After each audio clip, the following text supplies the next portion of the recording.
Knuckle grip in the neon light, trading pain in the heart of the fight. Shifting gears till the edge feels right. Start 'em up, hear the engines cry. Let the thunder roll, leave no doubt. All or nothing when the checkers come out. Doors beating doors in an all-out fight. This is a Moonshiners Wednesday night. Wednesday night! Legends born in the heat of the fight. Trading pain under stadium lights. Racing roots run deep here. We're racing on a Moonshiners Wednesday night.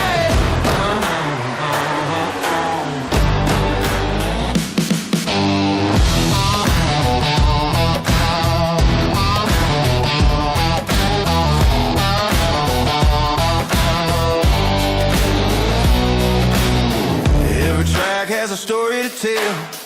Every wall has been one driver's hell. Back in the saddle we go. Ring the bell like a moonshiner. We're riding on rails. Checkers on record. Send it in, set sail. Legends born in the heat of the fight. Trading pain under stadium lights. Racing roots run deep here. We're racing on a Moonshiners Wednesday night.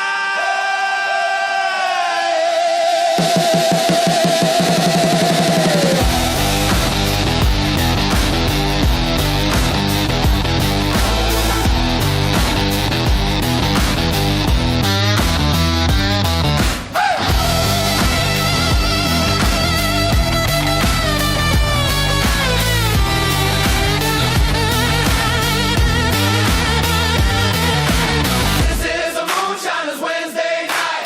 This is a Moonshiners Wednesday night. This is a Moonshiners Wednesday night. This is a Moonshiners Wednesday night.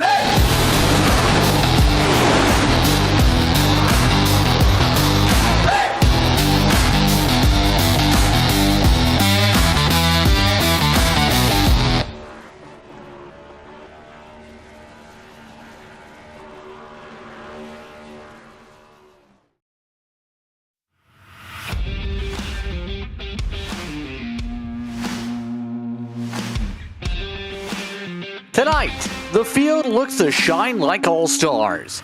Tonight, the Moonshiners Racing League gets all set to go, part of its GMD Janitorial Cup Series, as this evening, it's the GMD Janitorial All-Star Race from Charlotte Motor Speedway here at Precision Entertainment. Welcome to tonight's coverage. I'm Justin Prince, alongside the booth for tonight's Dawson Wise. We're joined by Zach Case down pit road, who's also doing social media, while Ryan Bauer is our producer this evening, using cameras provided by Whiplash Sim Cams. This evening, we look to find out how things go as we count down to the start of tonight's action. To say the very least here, Dawson, it's going to be a different type of night, from the qualifying all the way to the race itself. It's going to be an interesting one. Yeah, for sure, JP. All-Star Night is always fun. It's always a chance for drivers to kick back. And also, I think for some drivers, maybe get a mental reset on the season. Of course, no points on the line tonight, which means a lot of drivers can kind of build some momentum, build some mojo for the second half of the season coming up. And it all starts with an exciting qualifying format coming up here just in a few minutes. Yes, indeed. Let's take a look at the format for tonight. We have a special video for you to help break down how qualifying is going to work tonight here in the Moonshiners Racing League. So remember, the All-Star Race in real life has that different qualifying format that starts in phases, if you will. First, the natural part of it here, Dawson, is you head on to the racetrack, but you can join wherever you want here tonight. You have to make sure one thing's critical, though. Your fuel, your windshield tear off, your tires, all checked as you start off the full outlap. This outlap will build momentum as you try and get that first flyer built up once you get to the start and finish line. You're going to want to maximize your speed getting onto the speedway, as you saw right there, getting right up onto the banking. Your time starts at the start-finish line. You'll run up either against the wall or down on the bottom, whichever each driver chooses to do. Again, you want to build up your momentum because this is where the fun part is in All-Star qualifying. How many years have we seen it here at Charlotte Motor Speedway, where the fun part of this qualifying format comes when you come down pit road on a full speed run. There is no pit road speed limit. And as long as you can get into your box and not slide past your pit crew, you can go as fast as you want down to your sign before a mandatory full-service 4-tire pit stop. And you have to be able to complete that service as fast as you can and be able to hit your marks on that stop. Remember, in the box itself, you can lose time if you slide to the box. In real life, we've seen so many people just blow on through it. Then once you're done, you leave pit road at your preferred pace and speed, and then you enter the track as you see fit. No pit road exit rules, remember, once you come out, and then it's a dash to the finish from here. And again, you want to maximize your time. The same way on your out lap, get up on the banking and get on the power as quickly as you can, because your time at this point is still ticking, and it's ticking all the way until you cross the start-finish line again. So it's 2 full laps if you want to think about it that way. And that's how we're going to set the field for the GMD Janitorial All-Star Race. It's going to be an interesting qualifying format for the drivers tonight. The drivers have been told to get ready for that run here this evening. Here's a look at your track details. Remember, Charlotte Motor Speedway. We're not at Dover Motor Speedway like in real life. We're at Dover, or at Charlotte, which, remember, first track of its size to have night lighting that started up an all-star spectacle with the very interesting one that happened that year, and it's been under the lights for the most part since, outside of Dover, which returned back to the daytime for the first time since that point. Yeah, one hot night in 1991 was the first time that this track saw racing under the lights, and it's been the tradition to run under the lights here at Charlotte Motor Speedway since then, both for Memorial Day weekend and in the case of tonight for All-Star Weekend. Of course, NASCAR has moved the All-Star race since then, but tonight a bit of a return to roots. Many of us grew up watching this event at Charlotte Motor Speedway. Tonight we get to go right back to where it all began for a lot of us. Drivers are getting the final instructions before they go on through tonight. We have at least 28 entrants, part of your list here this evening. Let's take a look at the schedule, remember, for the series. Remember, this technically starts the second tab, if you will, in the schedule, the middle third. With Charlotte Motor Speedway going to have the lengthy one next week. It's going to be an interesting stretch because still not sure what we're going to do when we get to the San Diego date on June 24th. That hasn't been announced yet, but we still have a lot of different tracks coming up. On top of Charlotte, you have Nashville, you have Michigan, Pocono in that stretch, but also look at some of the air ones by July. You have an air super speedway race, a short track race, the Brickyard. There are very little off times in this season. There's only one more off week the rest of the way. Well, again, and that's kind of why I mentioned that tonight could be the kickstart for a lot of drivers that may not have had the start to the season that they've wanted. And, not being able to race for points tonight is going to be a little bit freeing for some drivers who need a good run and can lay it on the line a little bit more tonight and get their confidence up headed in to a really tough second half of the season. I mean, you mentioned some of the tracks on the schedule. It is craziness from here on out. Every discipline of racetrack is still yet to be conquered. And looking at the points, especially down around that cut line, it's single digits around the final spot in the Impact Sim Designs chase.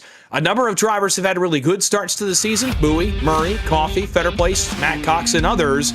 But others have not quite been where we thought that they might be. Nigel Christensen and Johnny Shade, both chase drivers last year, looking to make their way into the top 16. Other drivers having really good starts, notably Vincent Reel, Sanchez, amongst those currently in chase spots. It's all going to be an interesting run once we get back to points racing in a week's time. How things steady out with the majority of your race winners up towards the front. Just waiting for the last of the moments to get ready, as right now we're getting rolling here. Let's send it down to Zach. Zach. Guys, obviously welcome into Charlotte Motor Speedway. I'm super excited for tonight's qualifying format, as we've talked about so far. I think the biggest thing, though, is I got a lot of drivers to talk to tonight. So the best part about this qualifying format, I get to do the Michael Waltrip grid walk just behind pit road, and maybe I can go back and forth, talk to a couple drivers here and there, right, get their thoughts on how it's going, and we'll see what goes on. But overall, super excited to see this format. Obviously, we'll dive into the main race after qualifying, but I'm going to see how hard these drivers really like to push here, going down onto pit road. Obviously, no speed limit for that pit road format tonight. We'll see if everyone gets those 4 tires, that windshield tear-offs, and full service pit stop. We'll see how hard they push on exit. There's a couple bumps down there into turn 1 coming on to the banking, so we'll see how drivers really handle that. So we'll see what happens here. Back up to you guys. So qualifying just got received. Word is underway. Just received the word from race admins here. They've sent Barry Sanders on the racetrack. Kyle Holden just completed a lap that was a 132.30 is the estimate that they've just received. So for Barry Sanders, he'll be the second total car on the track. For first, you'll see on your feed here tonight as the 88 gets rolling. Now Barry Sanders looks to try and find a way to get to the top of the board. It got to be the 132.3, and as we start to watch Barry Sanders' lap, again, we're going to see different approaches to this as we get down onto the racetrack of guys wanting to run on the bottom side, guys wanting to run on the top side on their out lap. It all depends on driver preference and where you want to be, where you think you can maximize your speed. For Barry Sanders, as we get to live action, he ran the outside lane on his out lap, goes right to the bottom, the optimal lane at Charlotte Motor Speedway, and here comes the pit lane run. You can see on this onboard shot just how fast this pit lane comes up as he comes off turn 4. Here's the pit run for the boss man, Barry Sanders. Look how fast, 145. He gassed up heading down the pit lane. Oh, he's got to time this up based on where he is in the pit stalls. Is he going to get there? Yes. Got it wound up just in time. And no issue sliding in for the Icon Apparel Co. sponsored machine here tonight. 4 tires and fuel being put onto the race car for the 88 machine. Again, 132.3 to start the benchmark. Off and away. Barry goes. He'll pass by Kyle. Yeah, he actually was a little bit lighter getting into his pit box than I thought he would be. You mentioned the gas up getting onto pit road, but getting into his box, he actually lifted out a little earlier than I thought. I'm curious to see how aggressive guys want to get in terms of getting specifically from the entrance of pit road to their pit box. For Sanders, a little bit less aggressive, 132.3 the time to beat. He'll come through turns 3 and 4, runs up the track a little bit, maybe a little higher than he wanted to be. Off the final corner, down the line, here comes the time for Barry Sanders, the boss man at the line. The 88 is going to finish up his time right here. We'll see how it compares to Kyle Holden. Waiting to hear word from race admins on that time here as the 88, your second qualifier, up on the board. Again, Alex Coffey, who is a member of the competition committee also, is the one who's sorting out how the times go here throughout the evening. So he calculates everything out here. Next up in the order, once he gets the command, will be actually Alex Coffey. So he's got to get to work. Can't confirm. 126.337 is where Barry Sanders is. As Coffey hits the track, it's down to pit road. Zach is standing by with Alex Murray. Yeah, guys, thank you so much. As I'm doing the Michael Waltrip pit road walk here, I'm standing next to the 22 driver, Alex Murray. Alex, are you excited for tonight's qualifying format? You nervous? What's going on right now? Honestly, I think it's going to be a blast. I think you're going to have to hit your marks and not screw it up. It's going to be very interesting to see who practiced, where their brake marker is and who can get in and out of the box the cleanest, because that's what's going to get to the pole here. I don't think it's going to be about getting around the track fast. It's going to be pit road that's going to be where you make your money. So interested to see how that goes, and I think it'll go pretty well for myself as long as I don't completely butcher it. I mean, just whatever you do, you just got to hit the sign. You cannot overshoot it there. Overall, though, no points tonight up on the board. Are you going to race hard? Are you going to race relaxed? What's the deal? We're going to go out here and have fun. That's what it's all about anyway, having fun and making sure we rep the sponsors and put on a good show for the fans. So we'll see what happens. All right, thanks, Alex. Good luck. No problem. Thank you. Back up to you guys. Alex Murray setting things up here tonight. He'll be amongst those in the middle of the qualifying order here this evening as Coffey is in the midst to complete the 4 tires in service. We've still got the paint to low, but he's trying to get himself zipped around here as quick as he can up onto the racetrack, carrying a lot of momentum onto the banking. And he was nearly 6 miles an hour faster than Barry Sanders was getting onto pit road. It was a very smooth entry, although again, a little bit lighter into the box than I expected for Alex Coffey. Perhaps, I'm curious again to see which guys want to test the limits of the brakes of these Gen 7 race cars. Coffey will come through 3 and 4 right here, notably closer to that blue and white line down on the bottom side of the racetrack. He'll come by the line right here, and we'll await his time. Of course, the time to beat, as of right now, is Sanders with a 126.37. We'll see what Coffey runs as he comes off the banking. It looked like a pretty good run for the 54 machine for Dig eSports. Waiting for that time to come through from race control, a 124.84, which is now the time to beat for the defending champ. So Coffey sets the benchmark yet again. Next up in your order is Chris Davis. Chris Davis just got the confirmation that he is on the roll in the 87 machine, so he'll hit the racetrack. Zach is standing by with our next competitor, the hotshot rookie, Braden Donaldson, who will be also in the middle of the qualifying orders next. I mean, I'm sweating just standing next to this guy right now. Braden Donaldson, the number 67 car. Braden, you've done a great job so far in only a couple races. One of the newer drivers in the series. How has really this gone for you so far? It's honestly gone pretty good. I'm usually fast every week. I'm glad to be fast every week. Just can't really put one together, and I'm hoping I can too. I can put one together at Charlotte. Do you think tonight's kind of like a mental reset for everyone? We're almost, I would say, a third through the season so far. For you, a little shorter, but is this a mental reset? Are you more relaxed coming into tonight? Yeah, 100%. I played some music before this. I'm ready. Awesome, brother. Well, hey, appreciate it. You've done a great job so far this season. Hopefully you can put it together tonight. Yes, sir, thank you. Yep. Back up to you guys. Get Braden Donaldson taking the time to speak with us as a lot of the people hanging out together watching these qualifying runs. Oh, look at this. Chris Davis missed the stall.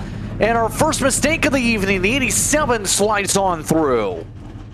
And I wondered how many guys would go before someone would test the limits and push it too far. Davis got onto pit road a little bit slower than the previous two cars, but got to his sign a little bit faster, tried to test the limits, and slid right past the box. He'll come up off the jack, back onto the racetrack. I cannot imagine that this will be a pole time here. Of course, the time to beat, so the last guy on the racetrack, Alex Coffey, the 54, 1 minute 24.8 second total 2-lap time after the All-Star pit stop.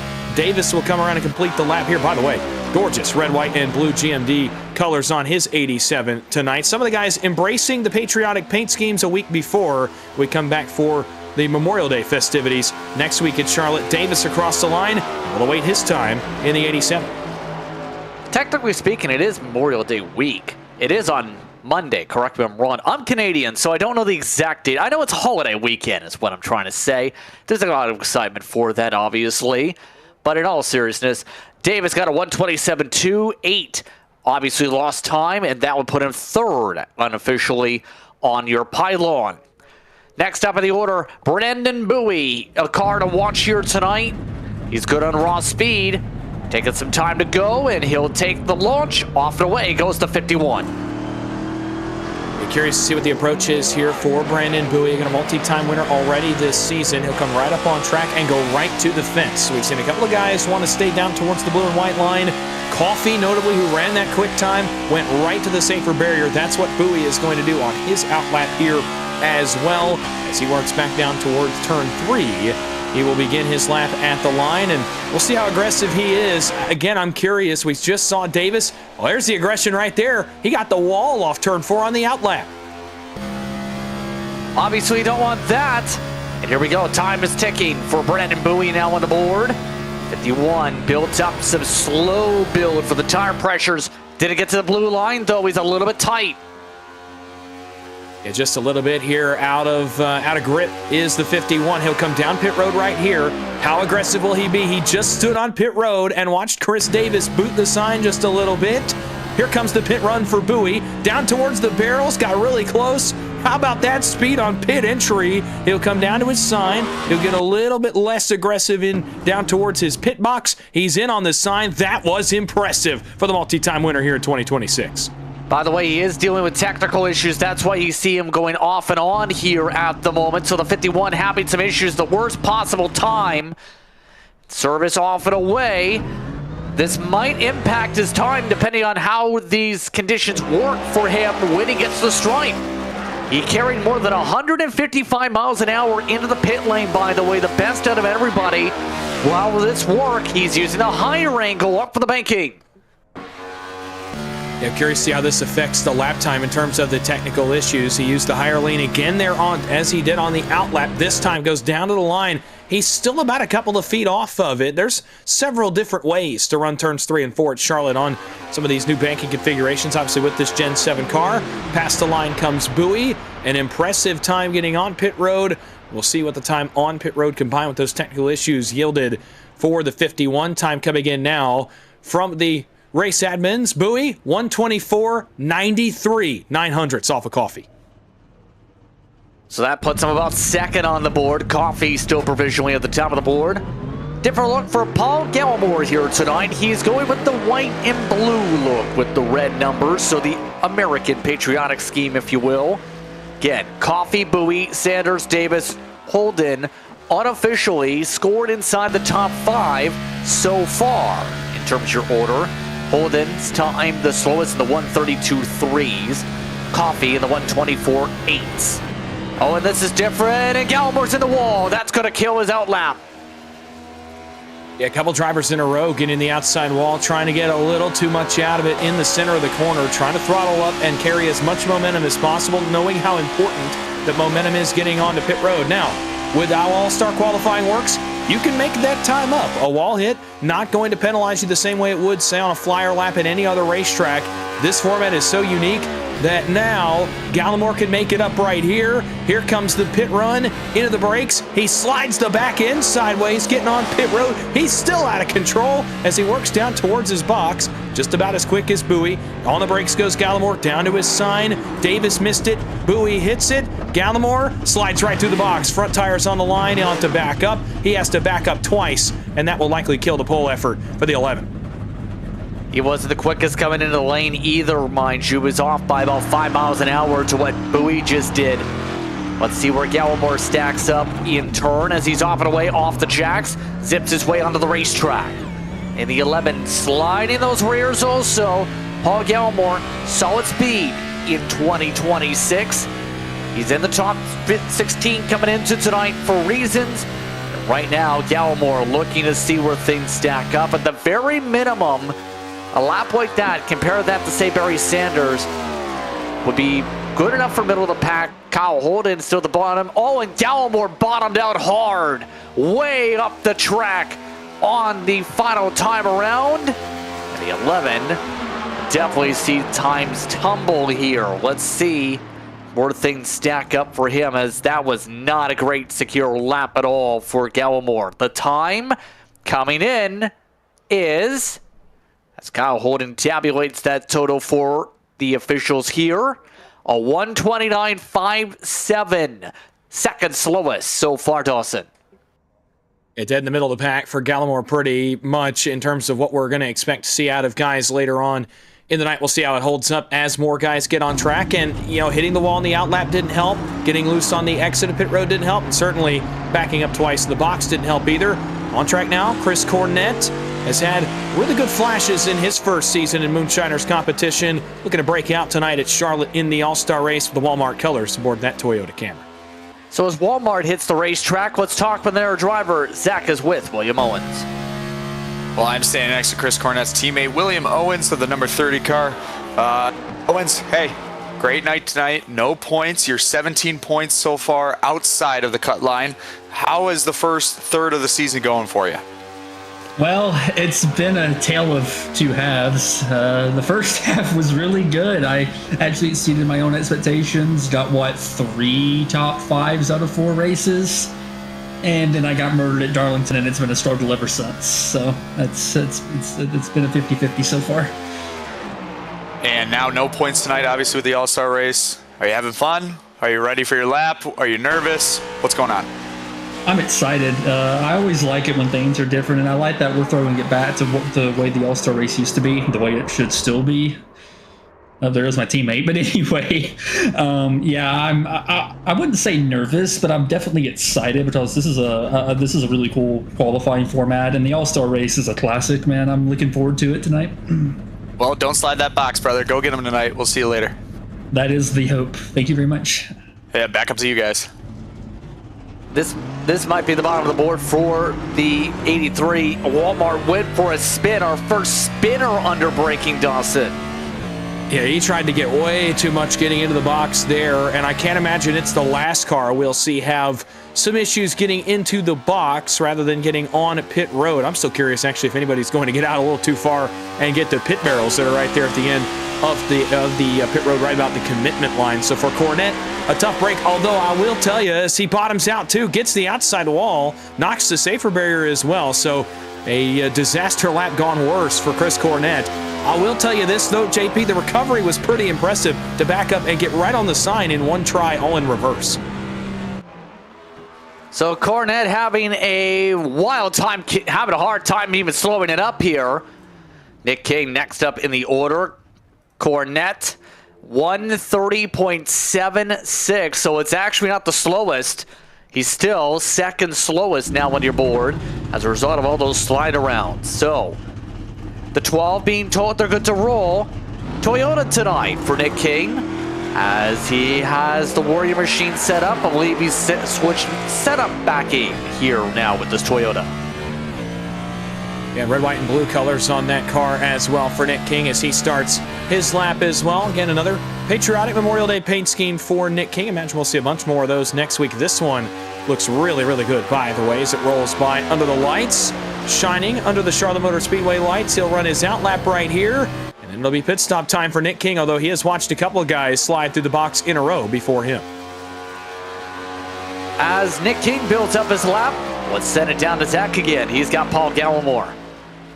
Yes, hey, Paul, sir. How's it going tonight, brother? Obviously a great start to the season for you inside that top 16. Let's break it down. How do you think it went so far?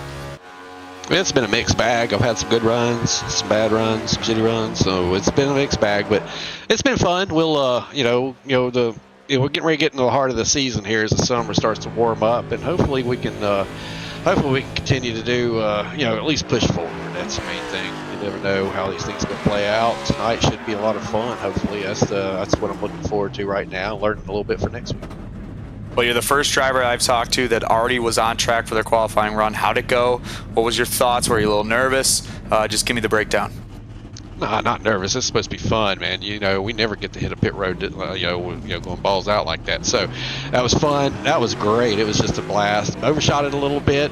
I hit it a few times in practice, but that's, this is something we don't get to do much of. So this is it's great for, just trying something different. So the track itself, tight.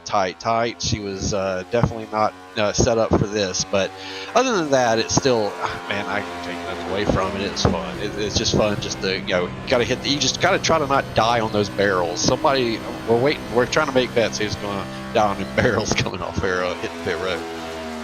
Well, you go join the rest of the drivers, make your bets, and we'll talk to you later. Thanks, man. Thanks for having me. Back up to you guys. Interesting qualifying effort so far as Nick King completes his. It's a 129.41. That puts him towards the bottom half so far of the drivers.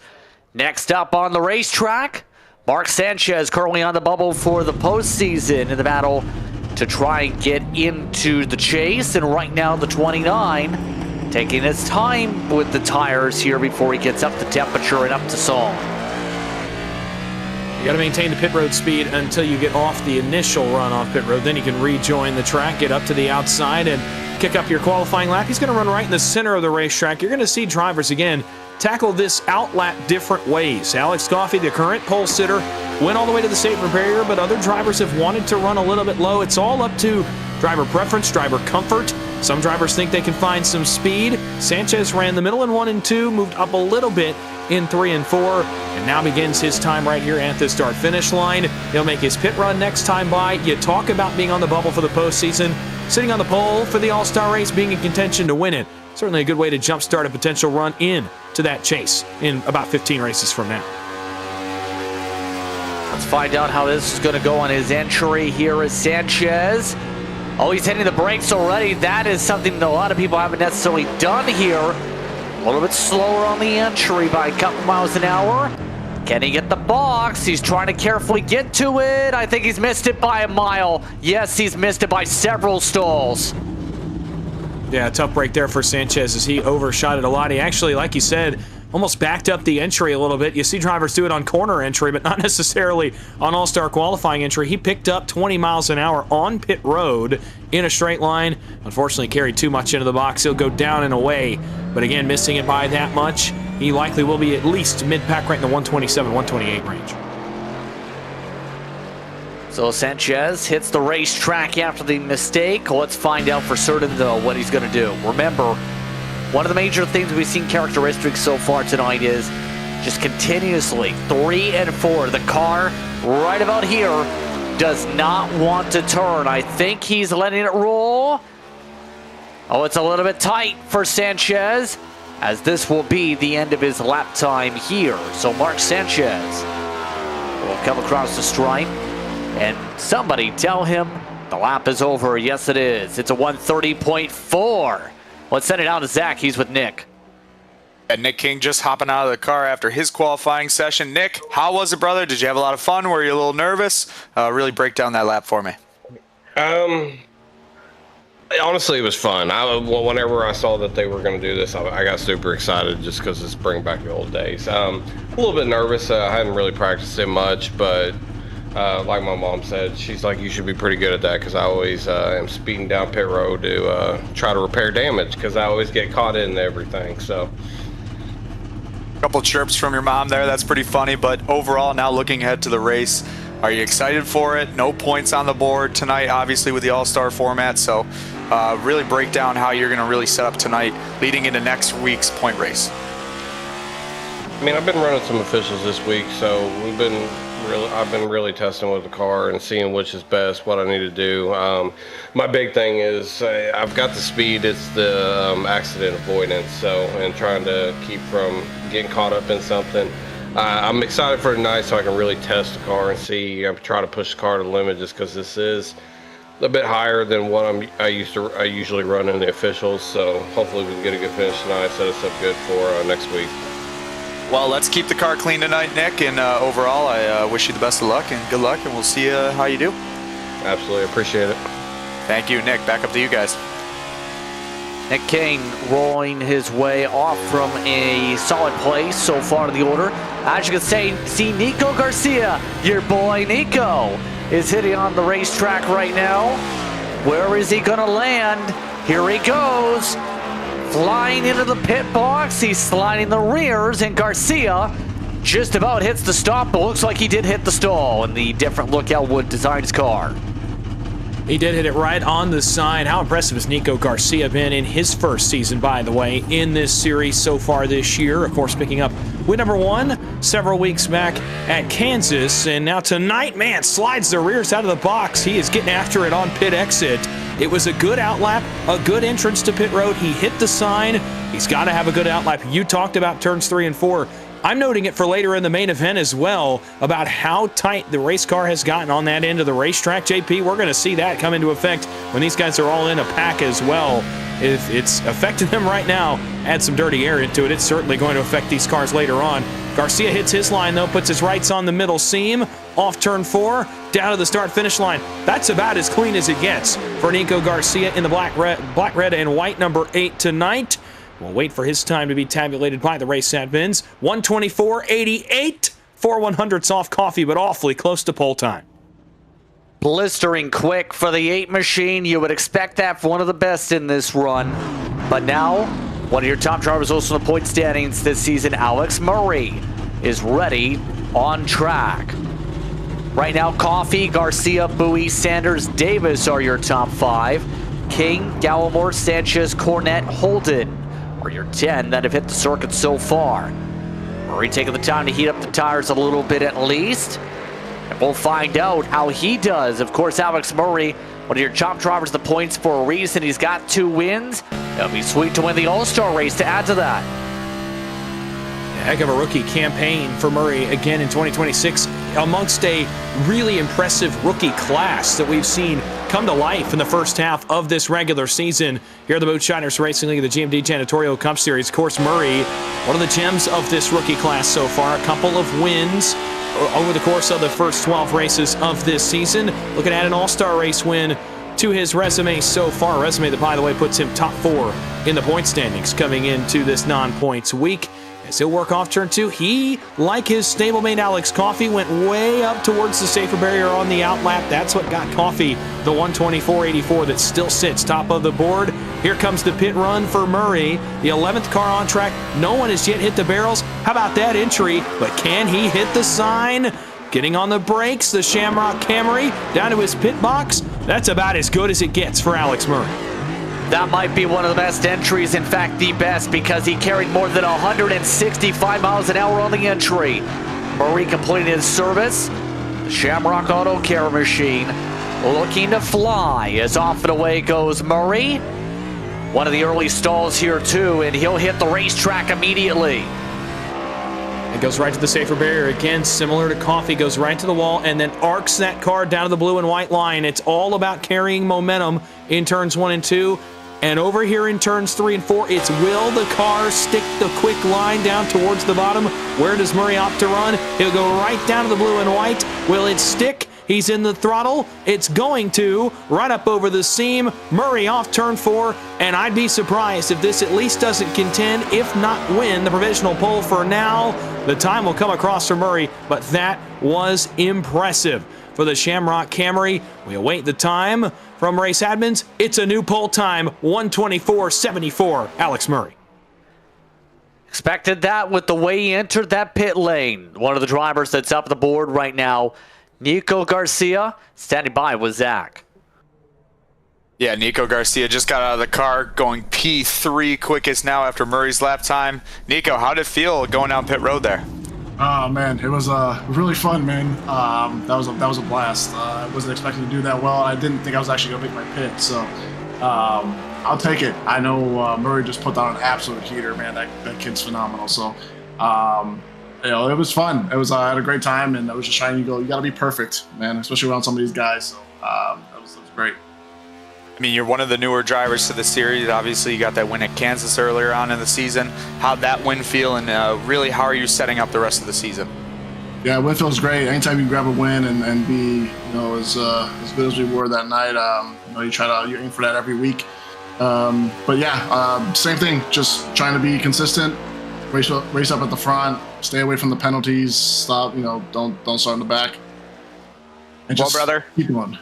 I hope you have a good night. Have some fun with it, enjoy it, and set yourself up hopefully for an all-star win. Appreciate it. Thank you so much, guys. Yeah, we'll see you later. Heading on back to you guys. Thank you very much, Nico Garcia. From a solid spot, Timothy Harper's the one on the racetrack right now. Decent entry this time in through the pit lane. Trying to get it woed up and does get it on the box. Looking to be at least in a solid position for the lap here based on the speed there. He'll be in solid position, a little bit less aggressive into the box as guys like Garcia and Coffey and Murray were, but to be safe sometimes is to be fast compared to a few of the guys that have overshot the box or slid through it or spun on pit road. So for Harper, he chooses to go the safe route. He'll come off pit road. If you can be solid on the outlap and solid on the lap after the pit service and get down, it's still going to be a good time. It's going to be a top 6 or 7 time on the board. We'll see what it is for Harper as he works off turn 4, but it looked clean. And sometimes, again, clean is better than getting everything out of it and wiping out when you get to your pit box. It's going to be important to be consistent over the course of these laps, and right now, Harper, we'll see where that benchmark lies here for the 23. Let's find out how Harper closes 126.14 ahead of Sanders on the track. As the next car gets ready to roll, Chris Cornett is with Zach.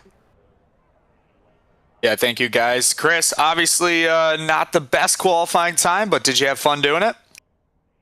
Oh yeah, I had a blast. I just wish I didn't shift down too fast. I shifted it to first real quick, and that's what snapped it. So I felt like I could have had a decent top 5 start, but it is what it is. So hopefully for next year, learn my lesson. Yeah, now you know. Now going into the All-Star race, how do you prepare for the rest of the race here tonight? Just try to manage everything and save the tires, because you can easily burn that rear off trying to push it, especially running the top side. So just, I know I'm going to be in the back, so I'm just going to try to manage my stuff, stay clean, stay out of the wreck if there is any, and try to work my way up forward. I know you're a big Walmart guy. Is there anything specific you like getting at Walmart? Anything you really fancy yourself to? Absolutely not.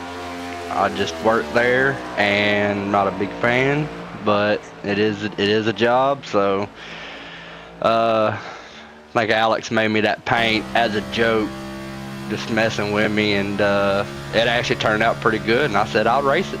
So I actually tried talking to Walmart to sponsor, but they just laughed at me. So well, hopefully they hop on board soon, but we wish you the best of luck tonight, and thanks for hopping in and joining us. I appreciate it. All right, back up to you guys. Oh, trouble! Medina just slammed the wall. Medina, a hard shuffle into the fence, and that car is demolished.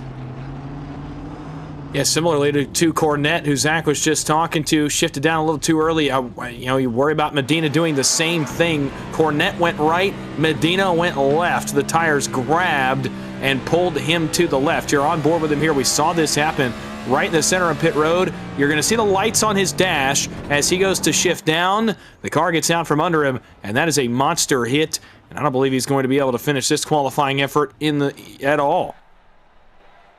Well, that definitely didn't work out well, to say the very least. And just like that, find out how Medina does. I think Medina just called it. So that's going to bring up Greg Carr on that note. That's your first DNF. I don't think we were expecting a DNF in this qualifying format. It certainly would not have been in that method, the inside wall, if anything. And we heard Alex Murray talking about it earlier. I would have figured the pit barrels at the end of the pit road, guys trying to get too much, getting on pit road and clipping those protective barrels at the end of that long barrier that now runs on the outside of pit road here at Charlotte Motor Speedway. I figured it would be that. Instead, it's the inside wall. So if you're Greg Carr, certainly not what you wanted to see before you hopped in the car and got out to go for your qualifying run. He'll get the wall over here in turns 3 and 4. We've seen a couple guys do it, but we'll see what Greg Carr can do on his run as his lap starts at the start-finish line. And on that note here, we'll see how Carr does on the outside line. 23 trying to build the momentum. Now, in the case of Carr this season, he's looked fairly competitive on the season. 19th in the points. Can he get himself a second top 10 of the season? That being here in the All-Star race, only one coming in. Right now, he's actually breaking well before the box, but I think he's got an early one. Does that put him at a disadvantage? Well, doesn't help you when you miss your stall anyhow. He's got to stop in the stall he's scheduled to be in for the pit service.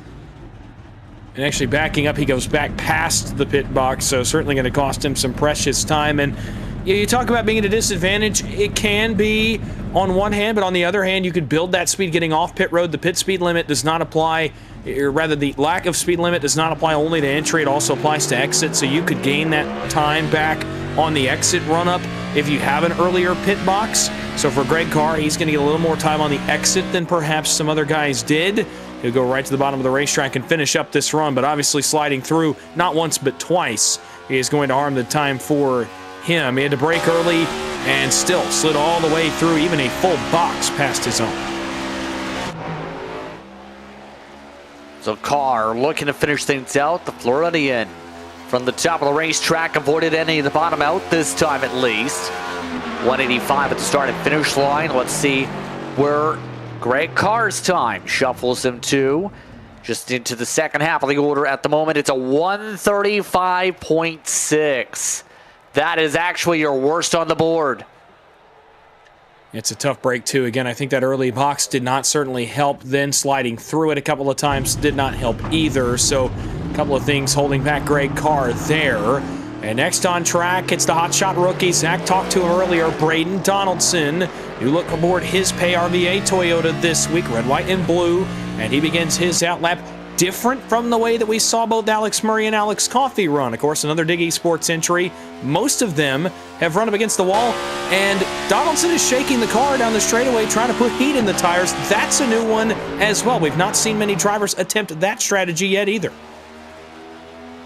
Not too many, but at this point, you got to try something. Trying to see if you do a little bit of a different method, get yourself on the pole. Donaldson a little stall, trying to go for the gears in. He's not going to the bottom either. He's trying to run the top. This is what Coffey did on his lap. That was a 124.84. He actually ran the top that first time around and was able to build a ton of momentum getting onto pit road and carried an extra few miles an hour onto the pit lane. Donaldson will come down off the banking. He'll wide arc this entry and get right on pit road. That's about as good as it gets on entry. It's on par with Coffey and Murray and others. He hits the brakes to get into his box. He will do so. Not quite. He slides through it and will have to back up to the service of his pit crew. So it'll be costing a couple tenths, but overall, pretty good for Donaldson. It'll put him towards the top of the charts if this outlap is any better. Yeah, let's find out how this goes with a 67 already on the gas. Spins the tires, off and away. And just got to make sure those slides off on the exit. He'll go straight into the racing surface as to be expected here. See how good the lead up to the checker flank goes. Running on more than 160 already, going up through the gears. He makes his way down the back. And he's been one of the more aggressive drivers on these mile-and-a-halfs in this short run about pinning the car to the bottom, being able to get it to stick. He's been really good on these early runs on these new tires. He was really good right there, too. That's one of the better 3 and 4s that we've seen on that second time around the racetrack at the line. His run is complete. And so for Braden Donaldson, we will await the time. The run looked pretty good. 126.97 will put him in the top half of the field for tonight's All-Star race. Decent effort, to say the least, but next up in the order, Brandon Fetterplace with the track. And he's been one of the quieter ones when it comes to the season so far. He's top 5 in points. Hasn't gone to victory lane yet, but has been consistently scoring solid points in a 34 car. He's having a Matt Kenseth-style season in 2003 when Kenseth won the championship without going to victory lane. That's the kind of season the Fetterplace is having, and that's why so many drivers were looking forward to a chase format, in that you can be consistent, not necessarily have to go to victory lane, and still be in championship contending position. Fetterplace constantly inside the top 5, constantly scoring stage points, leading laps. He's doing what he has to do to contend, and he's hoping to bring that momentum into tonight, into the All-Star race, and maybe capture a checkered flag. Although it wouldn't count for points, I'd imagine still breaking through for that first win of the season, it would mean so much for Fetterplace to get the second half off to a great start. Murray, Coffey, Garcia, Bowie, Harper are your current top 5 as we go on here. By the way, Barry Donaldson right behind Barry Sanders on the order. Chris Davis, Nick Cade, Paul Gilmore, your current top 10. A little bit slower on the entry for Fetterplace. He's got a little bit of an earlier stall too. How will that impact his run? Well, he's going to miss the stall anyway. Doesn't help either. The longer this qualifying session has gone, the more drivers have missed their pit box as they get onto pit road. So an interesting development there is multiple drivers, really in a row at this point for the most part, have slid through their pit box. Fetterplace will be down and away. He'll roll back onto the racetrack. And I had to imagine, and as you know, being a driver, I'm sure the drivers can comment on this too, so we may have to ask Brandon Fetterplace about this here in just a few moments. I wonder if it's a mental thing too. You watch drivers before you go onto the racetrack and slide to the box or have something go wrong. Could that be affecting the mental game where early in the session, guys like Holden, guys like Sanders, guys like Coffey that went really early didn't have that to go back and look at, didn't have that to replay in their mind while they're going on their runs.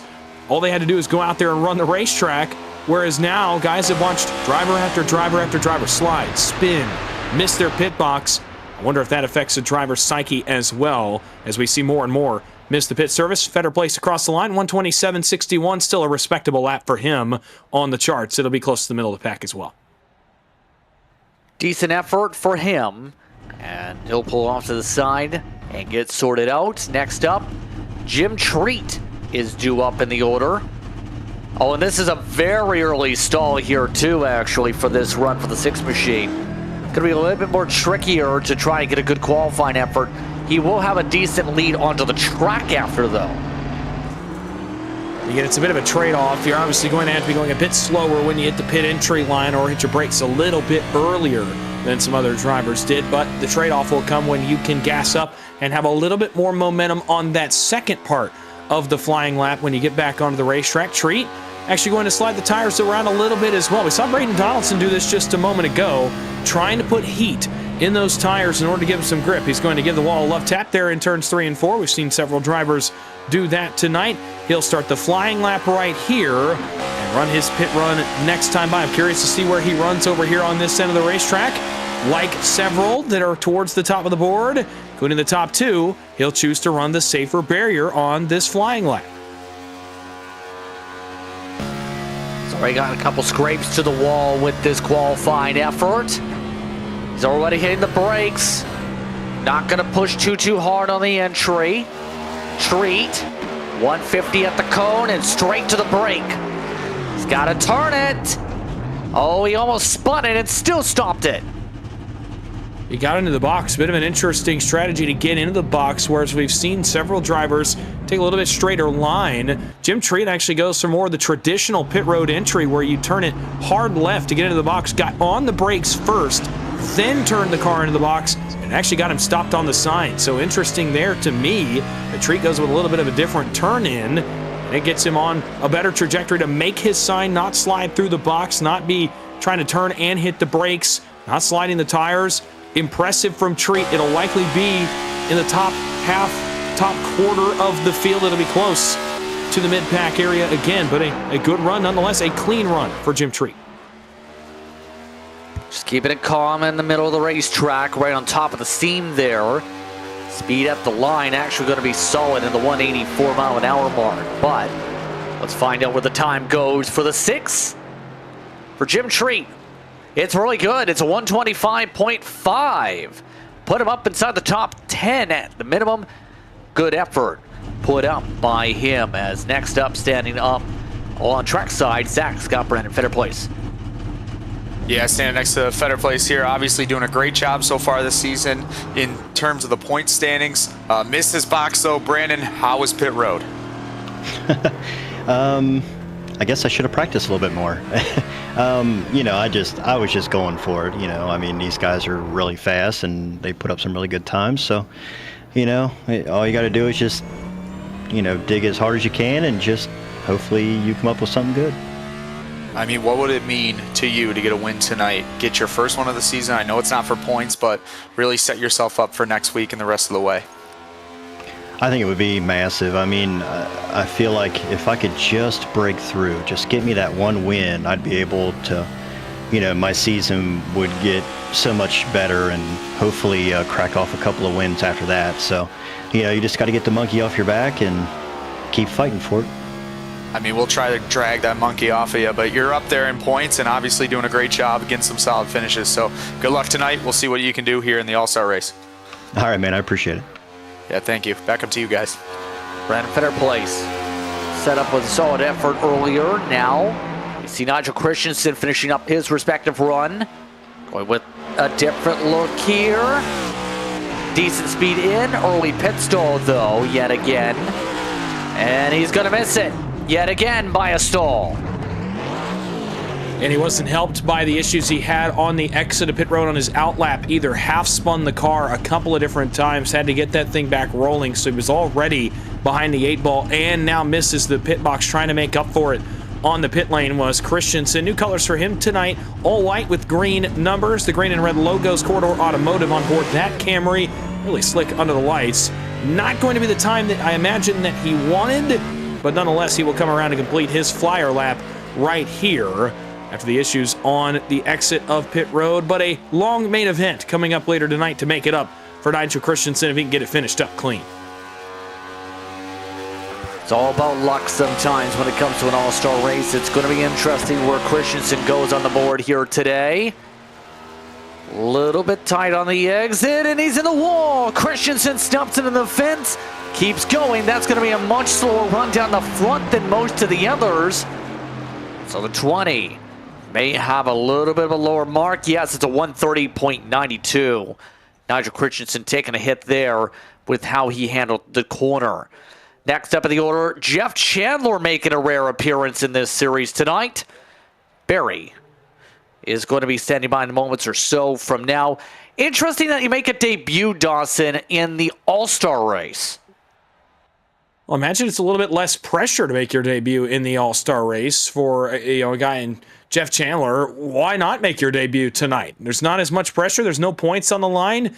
You can't mess up someone's season per se, which is the pressure of being a rookie in a series.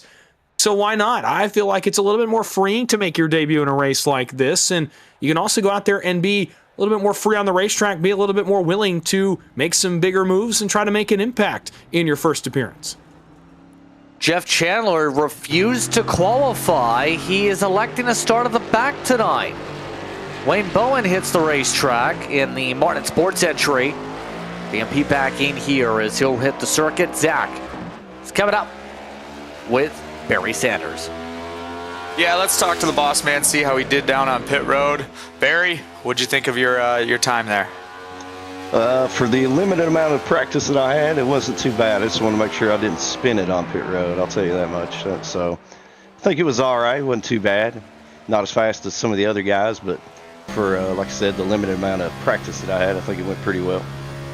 I mean, overall, you're doing a great job this season. We're a third of the way through. Break down how it's gone so far in your eyes, and then what are you going to look forward to the rest of the year? Man, just stringing together some good runs. Sorry, I was looking at Wayne there. Just stringing together some good runs. I probably need some more seat time. Not been putting in enough time to be as fast as some of these guys. A lot of these guys are super fast. We got a lot of talented guys in this league that run all week and 24/7. So I can't compete with that. I'm too old for that stuff. So I got to have some rest and work and all that. So, but looking forward to competing. Making the chase is goal number one, of course, just having a shot at it, and putting together some good finishes, whether it's top 10s, top 15s, just being able to finish races with the change of the points instead of winning you're in, just finishing races and collecting as many points as you possibly can each race. So that's what I'm really looking forward to. Not sure if a win is on the table with the drivers that we have in here, but certainly hopefully we can get to that point anyway. And you are the boss man, so let's get you some more seat time here the rest of the season, and we'll see where you wrap up. Yeah, absolutely, man. You gonna come practice with me? I might as well. I was out there trying to get my lap in, but unfortunately a couple of the guys said no. So good luck the rest of the season, and good luck tonight, brother. Thank you, man. Y'all have a good night. See you, Barry. Back up to you guys. Barry Sanders. Go back to the rest of the group as Wayne Bowen actually had a good time there, 126.91. So Wayne Bowen, 78, going to be towards the frontish here. Aaron Matthews is due up next to the racetrack. Just got word he is good to roll. So far, the 5. Again, one of those you put in the category of solid seasons, especially when it comes to when we've seen him race. But right now is one of those needing to pick up points because he's got 2 top 5s and 4 top 10s, but he's got himself out of the points picture for the postseason so far in the first third of the season. And one of the guys that I think could benefit from a kickstart in the All-Star race. And again, kind of being able to race that tonight, not racing for points. You're a little bit freer as a driver to make a good night out of it. And what I mean by that is put yourself in a better position to get a good finish. You don't have to worry about your point standing changing. So for Aaron Matthews, you can go lay it all on the line tonight and try to put yourself in a good position. Get some mojo back for the second half. Of course, in 2025, just missed out on the postseason. So for Aaron Matthews this year, kind of a revenge tour almost feeling to it, where he wants to get into the Impact Sim Designs chase and make an impact, no pun intended. He'll come down for his pit run right here. Bright yellow looking really sharp under the lights, by the way. A little bit slower on pit road, but a guy with another earlier-ish box. Rolling down to his pit stall to the service of his pit crew. Will he make it into his box? He will not. He slides about a half a car length through it and will have to back up to the surface of his pit crew.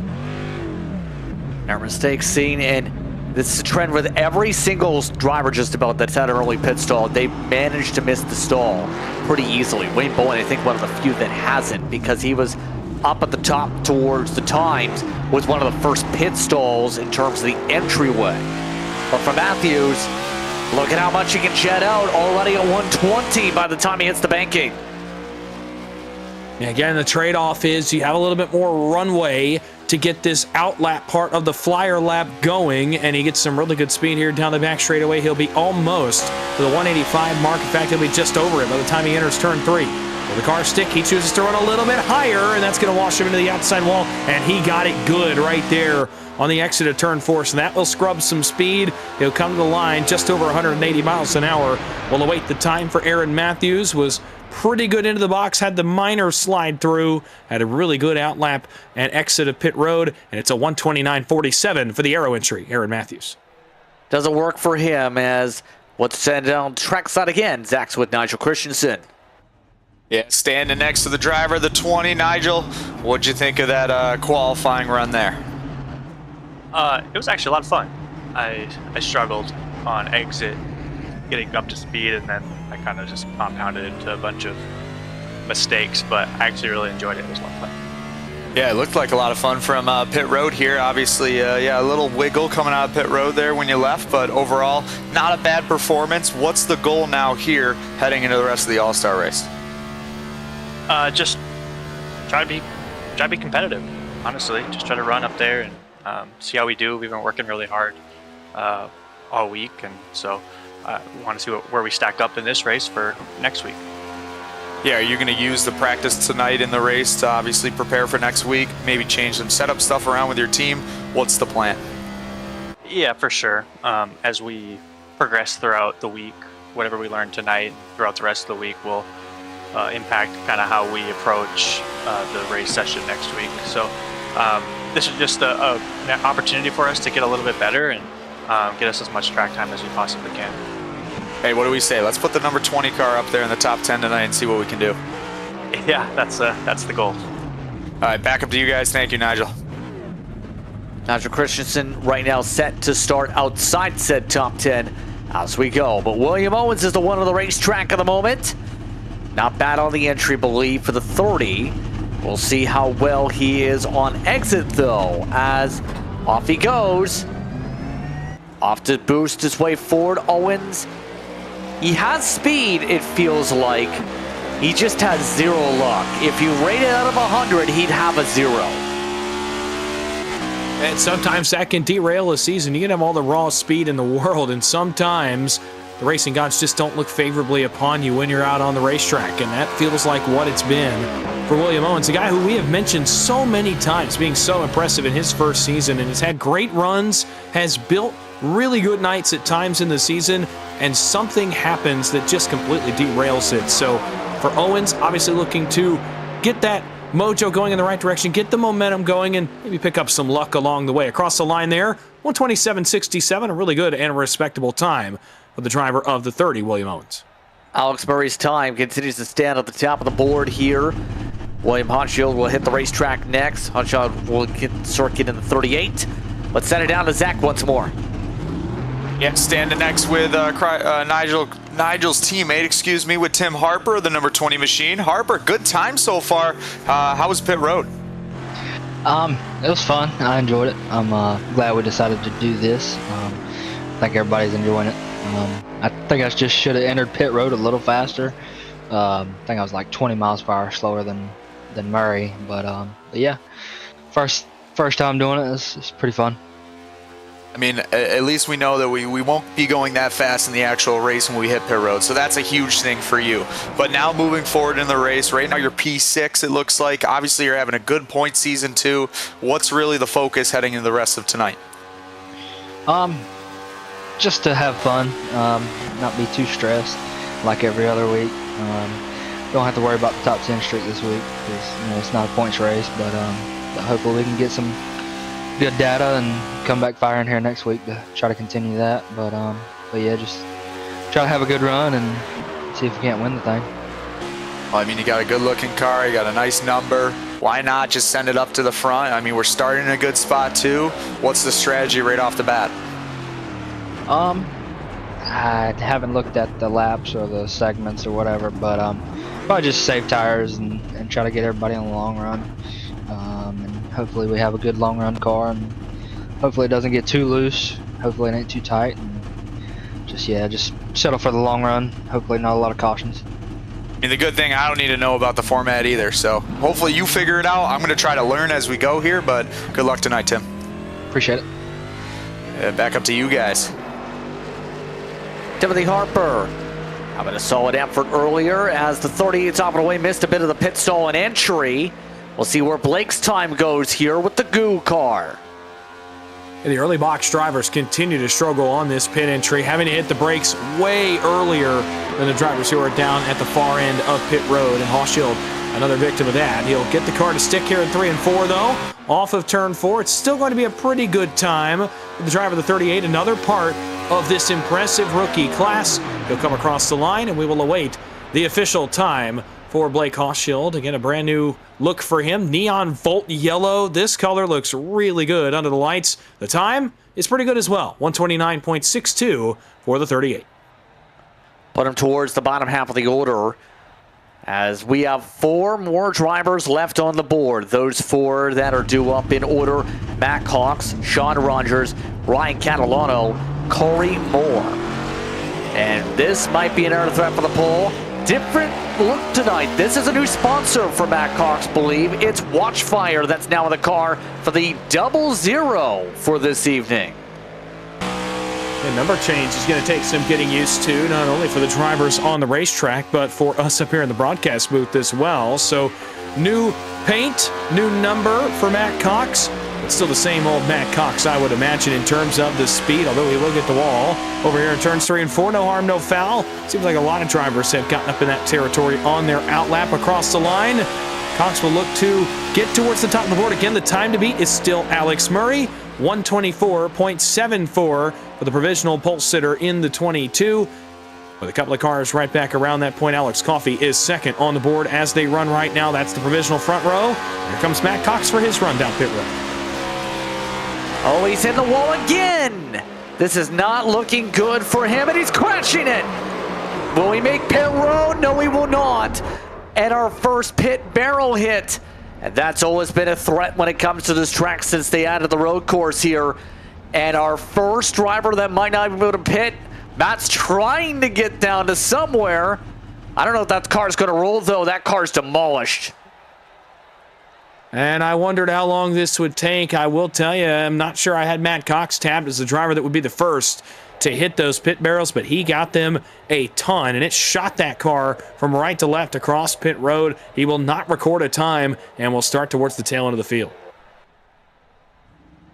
Heavy hit, to say the very least. But now, Sean Rogers. See him working forward in the 44 camp.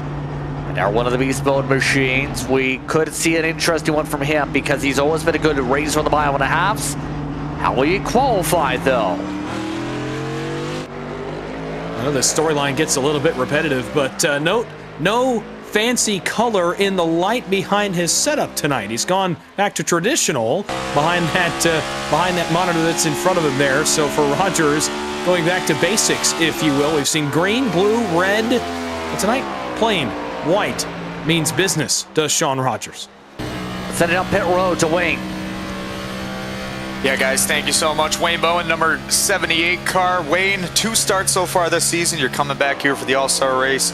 How's it going? And obviously, how was pit road? That was quite interesting. Like you say, just run a couple races trying to get back in the groove here, and now I got a pit on qualifying lap. So, yeah, a little getting used to it. Didn't get a lot of laps in before we got going, but honest, just trying to get back on the track and in the seat, and just get back to where I was at the year before I had to quit running so much. I mean, obviously you did a great job with it, being inside the top 10 right now based on qualifying times, and obviously for the rest of the season you're trying to get back into the seat. Are we going to see you more regularly? What's the plan for you? Yeah, I plan on trying to make the rest of the races from here on out. You know, that little thing called work and a job keeps getting in the way, so I'm planning on more vacation time and sick days, so I can spend more time on the rig racing, turning laps, and, kind of knock the rust off and get back in the groove here. And, see if we can start, just finishing some races, and then work from there, just trying to get some top 10s and, top 5s, and hopefully by end of the season, can start, running up front with these guys inside the top 5 and, challenge them and give them a run for their money and be competitive. It'll be very exciting to see how you do the rest of the year. Obviously, good luck tonight, and we're happy you're back in the race car with us. Yes, sir. Thank y'all. Glad to be back and appreciate the job y'all doing. I've been watching all the races while I was out of town working, and I've really enjoyed watching the broadcast and listening, so I appreciate it, guys, and keep doing what you do. We appreciate the shout-out. That was Wayne Bowen, the number 78, and back up to you guys in the booth. 126.09 for Sean Rogers put up on the board, and then there were two. Ryan Catalano and Corey Moore, the two due up. And just heard the command is good for Ryan whenever he is ready. The thing is, Ryan Catalano has not joined in the session yet, for the car at least. He was practicing earlier. So we have to wait and see, will he be able to go here? Yes, he will. There he goes. Took a few moments, but the red line machine is off. He gave us a bit of a cliffhanger there for a moment in the 92 of Catalano. New look for him, an all-star type look. A lot of gold on that paint scheme tonight. And boy, does it look sharp. Black, white, and bright gold aboard that 92 machine. We'll top it off hot sauce, of course, on the hood as always. He'll begin his run on the apron, which is an interesting decision. We've not seen a driver attempt this lap from the apron tonight. Most guys want to get on the racetrack, but Catalano a little bit out of the ordinary for his pit run. Perhaps he knows something that others don't. Not sure. I've seen him practicing a little bit with it earlier. We'll find out how this goes as let's send it down to Zach one final time here. Yeah, I'm here with the 44 car of Sean Rogers. Sean, I got some questions. We saw the camera. We saw the white light tonight, not the green, red, blue, purple, whatever color you pick. What's the change up for? I'm just trying to make it look better for you. I noticed the blue was a little dark, and I kind of looked like I was hiding out in the shadows. So we're gonna try to keep it a little lighter, just so I look good for you guys' broadcasts. I mean, you look great, brother. How was your pit road time? How was your qualifying time? I have not seen my time. I don't think I was too quick. It was coming out on those fresh tires. I really wasn't ready for it to be as tight as it was. I think I got in the pits all right. I had a really early stall, so that kind of helped me. I had to get it down early anyway, so that helped with the transition. But I don't know. We'll see we'll see where I end up. I haven't seen the time yet. Well, I can break it to you. It's a 126.09. All right. Where's that put me? Looks like you're up there in the top 10. It looks like. Yep, you're 6. So P6 for you. So what do you think about that? I will take it. This is just for fun. So start out front. Try to keep it out front. I mean, keep it up there, brother, and go contend for a win. We'll talk to you later. Sounds good. As Precision, are you guys putting up the $1 million, or where's that coming from if we win this thing? I mean, I don't have the $1 million. I don't know who has it. I would love to find out, but if I find out, I will talk to you. Sounds good. Have a good one, guys. Yeah, we'll see you later. Back up to you guys. John Rogers, decent effort earlier. This is disaster for Ryan Catalano. This is all sorts of wrong. Spun coming into the cones. Spun, got stuck to the pit wall. Backed up 5 separate times. What has happened here? Well, this is why the All-Star race, this is where the All-Star race not just being qualifying will come into play for Catalano. He's got a long way ahead of him, a long race ahead of him to right the wrongs of this pit run. Certainly was not what he wanted. He'll come across the line here, the penultimate driver to qualify. It's a 158.95 for him. That's the lowest of the times. By the way, if you want to support him, top it off Hot Sauce Company. It's one of our backers. Use the code MRL15 for 50% off your entire order for revved up flavor and heat. But this is your last driver to go. Corey Moore looking to go and some way, somehow find the pole. These Dig eSports Toyotas have been fast tonight. Certainly, as of right now, holding the top 2 spots on the timing sheet. So we'll see if Corey Moore can contend with those 2 cars, his 2 stablemates, and put his car up on the pole, though he has not yet left pit road yet. So we'll await the 19 Elite pit road. He will jump off the pit lane now. He's also got an early box, and that has come into play. The driver's at the top of the board a little bit later on pit road, and that has certainly played into how fast your time can be, it seems. So we'll see if Corey Moore can break that trend and put himself towards the top of the charts. Here we go. He's running at the top of the racetrack to build up momentum. Corey Moore, 8th in the points coming into tonight. 3 top 5s, 5 top 10s. He has been a pole sitter this season. Can he do it here is the question. And there he goes at the top of the racetrack to diamond his way a little bit. Remember, this is almost like the super speedway with the amount of build-up here. Here we go. Moore enters in 1 and 2. Going to be important to go forward. He's trying to diamond it actually this time. Again, it comes into the unique lines that we're going to see not only in this qualifying session, but later on in the race. It's been a storyline of the 1.5 miles so far this season. The changes made not only to the racing surface and the tire model, but also to this Gen 7 car. Here's the pit run for Moore. Way out towards the barrels. One of the most aggressive entries we've seen in terms of the line used. He'll come down to his box and slid way through it. 2-3 boxes too far.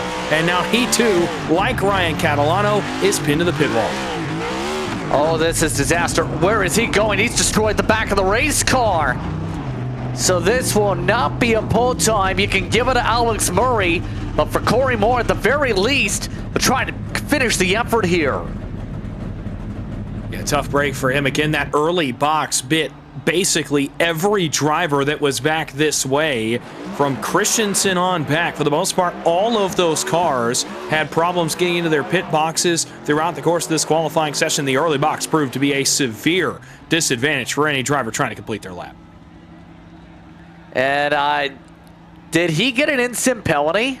This is unbelievable. I don't know if they got this cleared in time or not. I don't know what's happened to the 19th, but he's not leaving the box. It's likely going to end his run if that's the case, as he continues to sit in his pit box. Certainly not going to be a time that contends for anything above the guys that have run a time so far in this session. So a tough break for Corey Moore, but again, a long main event coming up, although now he'll leave the box and he will end up finishing the run after all. Now, I just received word from race control. They will subtract 40 seconds from the time Wynn scored because that mistake with the pit entry penalty clearage. So Moore will still get the chance to put up a qualifying time, but we'll find out what it's going to look like after subtraction. He did have a lot of lost time. This might be similar to Catalano's time, as he'll run the bottom of the racetrack, not the top. Find out where the final time goes in the session. Alex Murray already unofficial pole over Coffee, Garcia, Bowie, and Treat. And Moore crosses to end, just waiting for the final tallies, Dawson. And of course, it will subtract 40 seconds from that time. You'd imagine that race control will do so before that time is relayed over to the timesheets and over to us as well for the final official time for Corey Moore. So as we get across the line, 142.04, you'd imagine that includes the subtraction for Corey Moore. So it's 18 seconds off the pole time. It is not the time that he wanted, but was able to finish the lap nonetheless and put himself on the grid for the All-Star race. So with that being said, that should just about close things up with the qualifying portion just like that. So in the end, Murray unofficially is your top of the board here in this qualifying session. It was an interesting one, but it had to be perfect. The combination of what box you had came up the very least, but also, Dawson, it came down to how much speed you were able to carry, but also how well you attacked this track. Murray, Coffee, Garcia were all up in the high 150s, high 160s on their entries into the cone. You had to maximize everything from your outlap speed, the momentum you carried all the way around to that pit entry, which seemed to be the most important part of the run, to getting into your box, of which all of the top three were able to do, get right on their sign, and then you had to maximize the outer portion of that lap as well. Get off pit road quickly, get out to the safer barrier, capture some momentum, and run 3 and 4 well. You had to do everything right, and if you'd missed just one of those things, it just was not enough to win the pole, and it came down to just a matter of hundredths that determined the pole. Here's the official times, just 1/10 separating the top 2 times, only a 1/10.5 between the top 3, and only 2/10 between the top 4. That's how small the margin of error was. And so, in the end, we have a big packed field of drivers ready to roll in the next little bit here tonight for the GMD Janitorial All-Star Race. In the end, it's Murray at the top of the board. But with that being said, admins will get things set up. We'll have a few-minute break here in the schedule. We come back. More coverage of the Moonshiners Racing League here on Precision Entertainment. Stay tuned. The All-Star Race is up next.